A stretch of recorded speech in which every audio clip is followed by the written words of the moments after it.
So, this is another one from Ray Dalio's Principles.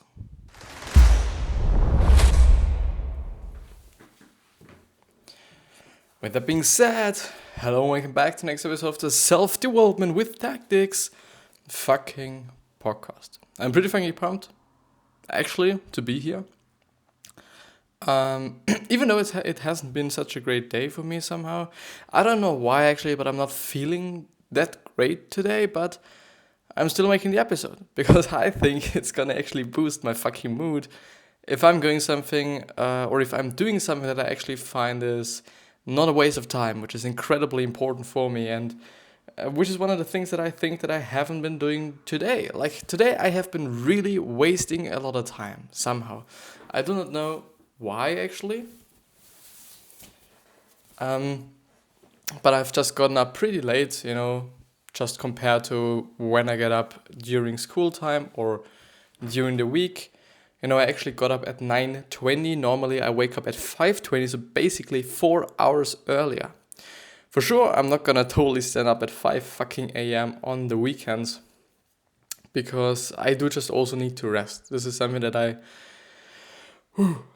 somehow have to understand also in terms of, for example, working out. I would just really like to work out or, ride my bicycle, do something today, but because I'm doing it tomorrow, I don't know if it is actually smart. I do just also have to rest and or force myself somehow to rest, which is kind of something that I'm sometimes struggling with, to be honest, because I just really like doing things, and when I'm not actually able or when I should not do things that I'm not quite that good mooded, I just really get somehow, pissed somehow because I just like doing things, and if I can't, especially when I'm, for example, ill, this is something that I completely hate.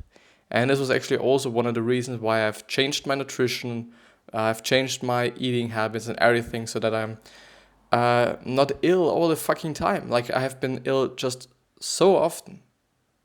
A few years ago when I wasn't eating that well, or when I was eating semi-well. Like, I guess you know what I mean.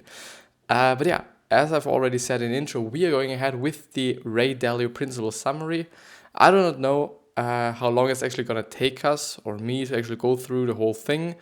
Maybe, in the next week. Yeah, I probably think that in the next week I'm going to just be finishing the whole thing. But yeah, I'll actually see. And we're going ahead with organization structure. And by the way, I'm just doing the laundry, so just something in the washing machine. I hope it is called like this. I don't actually know. And I hope that I'm not going to just make such a long episode that this is gonna that this is gonna kinda because it's not that good if you do just have your t-shirts and whatsoever wet laying around. I think this is kind of common sense, but it's not the best idea you can have. So probably I'm going to end the episode a little bit sooner and earlier than normally maybe, so that it's not gonna be that bad, actually. But yeah, so the organization structure. Imagine the best organization and then choose the right people for it. Don't take the people and then fit an organization to them. Actually, pretty right. And it is kind of the same thing as, okay, I'm gonna just hire the people and then I'm gonna provide them with work. It's not gonna just, be that good as well, because then you would be synthesizing the whole work, and in the end you do just have way more employees than you would need, actually, which is not that good, I guess, for a company, in terms of actually kind of how much you actually have to pay for them and how much you're gonna get in return. Build the organization around goals rather than tasks. Marketing and client services should be different departments, even though their tasks overlap. If merged, their goals would conflict. One is to make sales and another is to care of clients.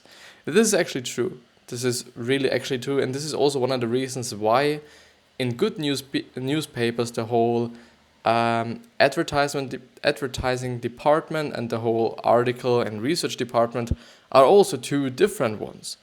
I do still think that some newspapers do not have split it up, which I think totally leads to the same issue. Like, they're gonna mix those two things up. And I don't know, like, if this is actually good, if some people can actually, buy information, or buy information so that it is actually in the newspaper, I guess not the best thing for the public and or for the world or whatsoever. Build from the top down by hiring managers first who can help build the machine. Makes totally sense. Makes really total sense. Even though, I am just really interested in if it is actually pretty difficult to hire good people. Like, I do think, there are certain companies with very good people and they just have quite all the good people. Like, I do guess that Apple has a lot of great people. And I'm not quite saying that no other companies having great people as well, but all the big companies, just obviously do just have to have somehow great people. So I don't know. Like, it would be very interesting. Maybe there's some entrepreneurs, some leaders, some manager in the, in my viewer base. Actually, it would be just really interesting if it is actually pretty tough to hire good people. So really good people. I kind of feel yes, but on the other hand, I also think like yes, somehow not, because we are so many people and whatsoever. But I do also think that it is a hard thing to actually hire someone. Like, you're hiring someone, and I do guess, some people just really have to think about it quite for a long time before they hire someone and whatsoever. So I don't know. I really don't. But let's actually go on. Different people are good at different parts of the 5-step process. Build a team that complements within. The 5-step process is basically something that we've gone through in the very top of this summary. So it is definitely not in the first episode. The first episode was actually, I think, the first 3 or something, or two at least. But the third one, I'm not quite sure. But in the first few episodes, we have just been talking about the little summary in the very top of this summary. So the little summary of the whole summary, which is actually pretty great to somehow know what the whole thing is all about, if there is something in it for you, if it is somehow interesting for you or not. Actually pretty important and actually pretty interesting as well. Make departments self-sufficient so they don't have to requisition resources through bureaucracy. Have straight single reporting lines that don't cross. Dual reporting across departments causes confusion, except for co-heads of the same department. Don't grab people from other departments unless you speak to the manager. I'm just thinking where he's going to head with this. Like, don't grab people from other departments somehow makes sense. What I'm just thinking about is it would maybe just kind of create a problem for the whole organization and or for the whole department if there is one singular person missing, because the overall boss or overall leader of the whole company somehow decided to take this person. So it makes sense. I don't know.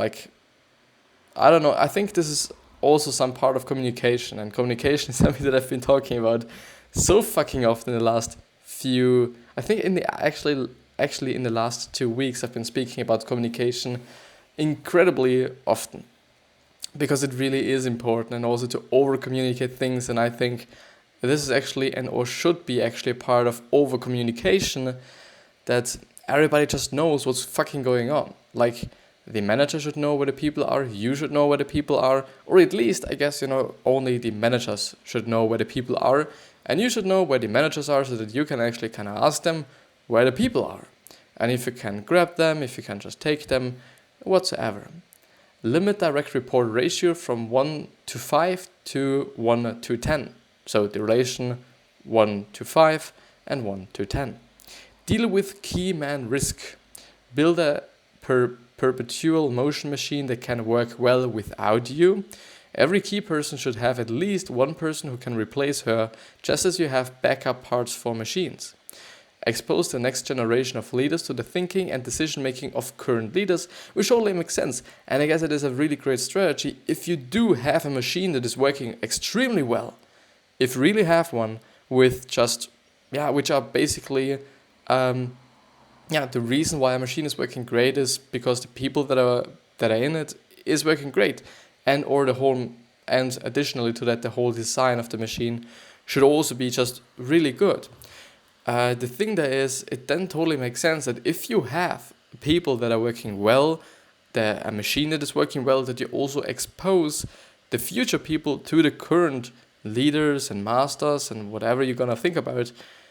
It just makes sense because you're gonna be safe and you're gonna just know, okay, also the future people or the backup people, quote unquote, are just going to lead the company, are going to just succeed with the company and even kind of evolve it. It totally makes sense. Even though it is so fucking obvious, still I'm just really trying to just pick out everything and underline and emphasize everything that I kind of think like is very important, and also just even though it is so obvious, I kind of feel like some are not doing it. Like, for sure, there are certain levels in a company, like, okay, there's the CEO and there is the one beneath him and so on and so on and so on. But I don't know if every just really important person actually has a backup person or something. I really don't know. I really don't know if it is actually like that companies are consciously thinking about it, that there is a backup person for every person, or if it is actually like, okay, we have a CEO and the person beneath the CEO.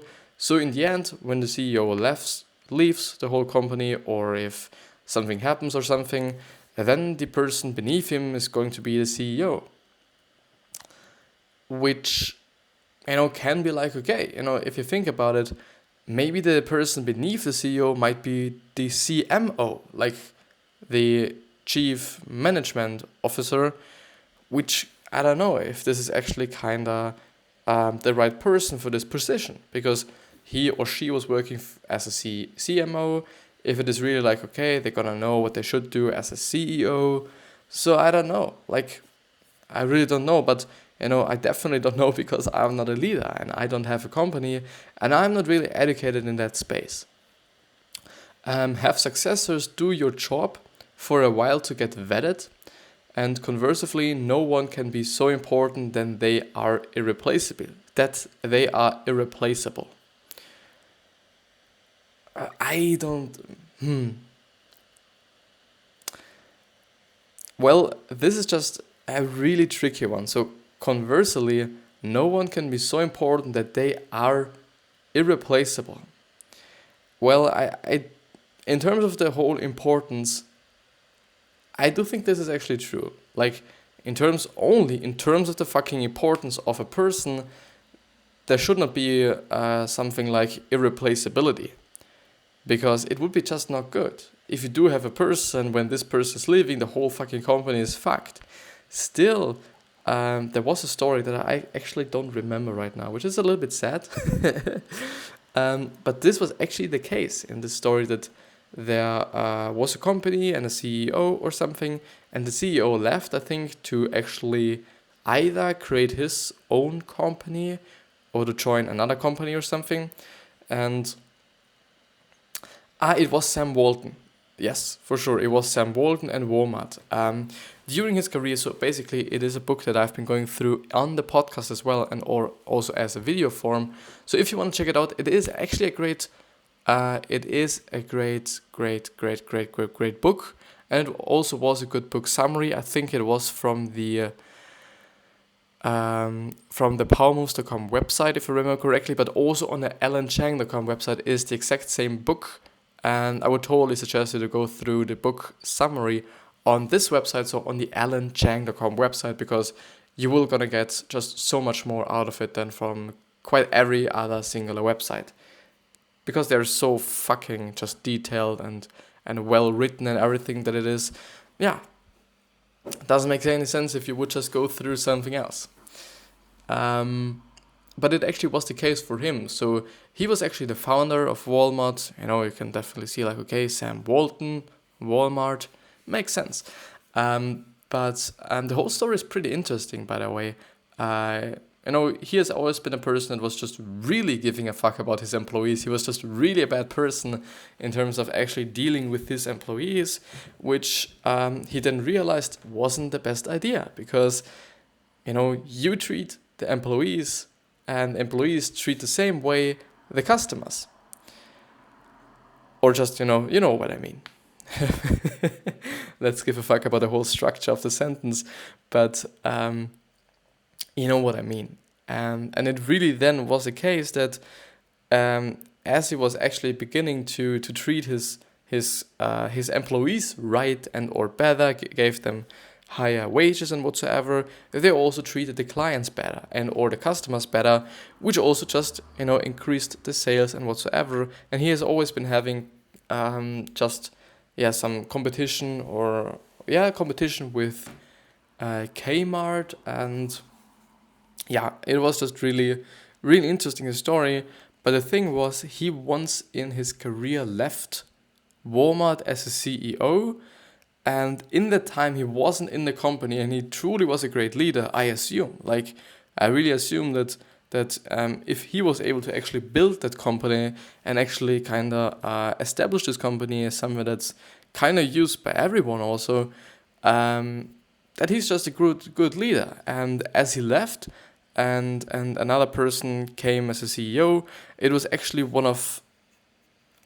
was something like a controversy like thing in terms of actually the person then was the CEO, because somehow I think it wasn't the most qualified person, and there was another person who actually would have been suited a little bit better for the job, or would have suited the job a little better, if I remember correctly. But I don't know. The thing is that as he left and another CEO came, the whole fucking company went down in sales, went down in, market share and whatever it is. So it was just pretty, significant how much it actually did to the company, as Sam Walton himself left the company as a CEO and as a just really kind of active part of the company. Still he had his shares of the company and whatsoever, but it was pretty interesting. And he actually then decided to step in and be the CEO again. And then he just, saved the whole company, and everything was great after that, and so on. And so on. It was pretty interesting. So if you're interested in it, maybe you also read the whole book. Maybe there's even a movie about it. I don't know. It's basically a biography of Sam Walton, but also including his whole journey with Walmart, if I remember correctly. Yeah, I guess. But it's very important. It really is. Create great decision-making machines by thinking through the criteria you use to make decisions before and while you make them. Add guardrails when needed, only to help good people perform better, not to help failing people reach the bar.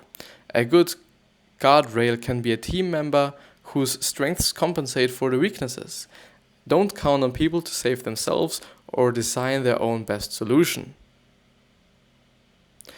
I don't know. I guess as a leader and or coach, you should totally help all the people in your company. Like, no matter what position they are in, I guess it totally makes sense that you are helping them. Like, why not? Like, why would you count on people actually being able to solve their own problems, or to solve their own or to create their own solutions for the problems, if you could just help them?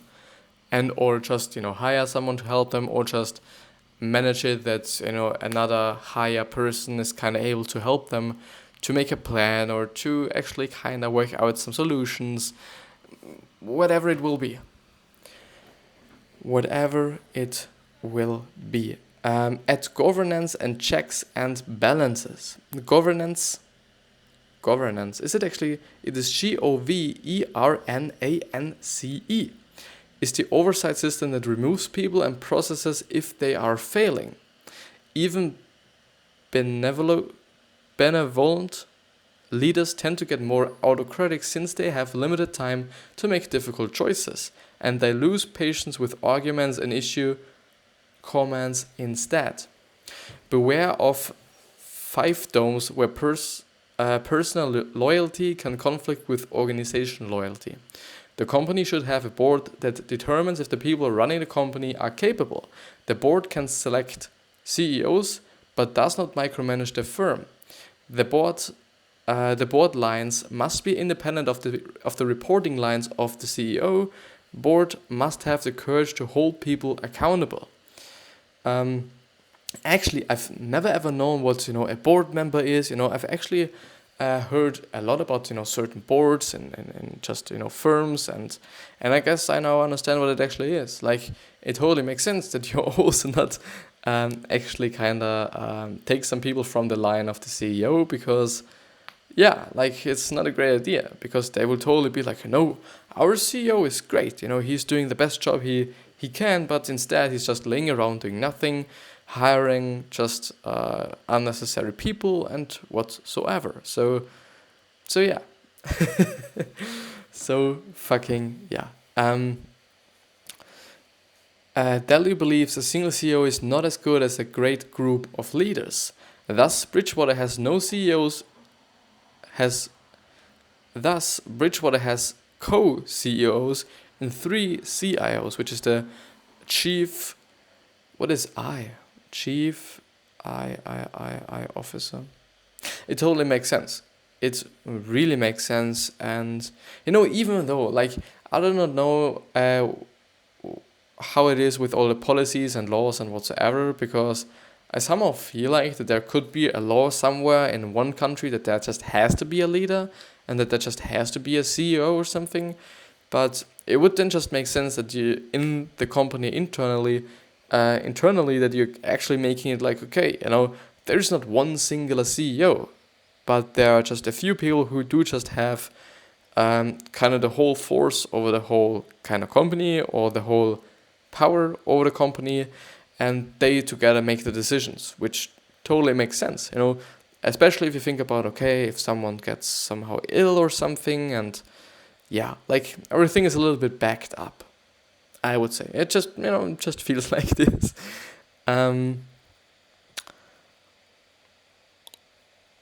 Actually, the thing is, my fucking washing machine just stopped. But I'm not quite into stopping the whole thing, even though this episode feels a little bit different. It really feels not good for me, actually. I do not know why. I don't know actually how to explain it, but it doesn't feel that good for me at the moment. Like, as I'm going through all the stuff, I'm just not feeling. I don't feel like going through the whole thing. Like, this is not what I just mean, not what I think about, but just doesn't feel that good. I feel a little bit dizzy, which is sometimes the case. I don't actually know why, but I guess it actually would be a great idea to stop the episode there, because this is what I'm going to do, because I'm so fixed. I'm so kind of focusing on my 30-minute mark that I'm actually not kind of thinking about stopping when it is good. Like, this is somehow a feeling that I'm having, something that I just want to do. Yeah, I want to make 30-minute episodes or something.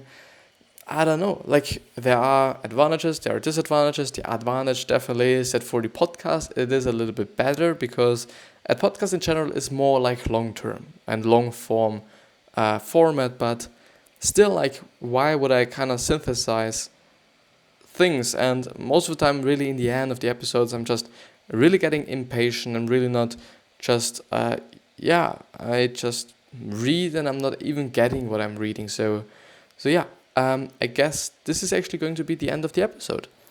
24, besides the whole thing, 24 minutes is just okay.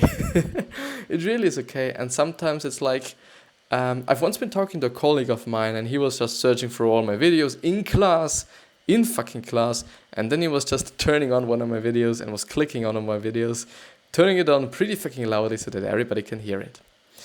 And then actually he said something that really made me think. He said that if if he shouldn't be allowed to do this, why am I then putting up my videos on YouTube? And then I thought, like, this is actually the truth, and I should just give a fuck whether people are just listening to my stuff besides me in front of the whole class, even though, like, in class we've actually been watching one of my videos before, in English actually, and which was, also so very, very weird, because I've actually taken one of the videos that was so fucking cringy that that it was just amazingly cringy. But yeah, I hope you have a good day. At least you have a good day. By the way, there is no bad day. There's only days you can learn a lot from. And what I'm learning today is that I actually don't like to get up actually late, because I do just want to productive. I do just want to do things.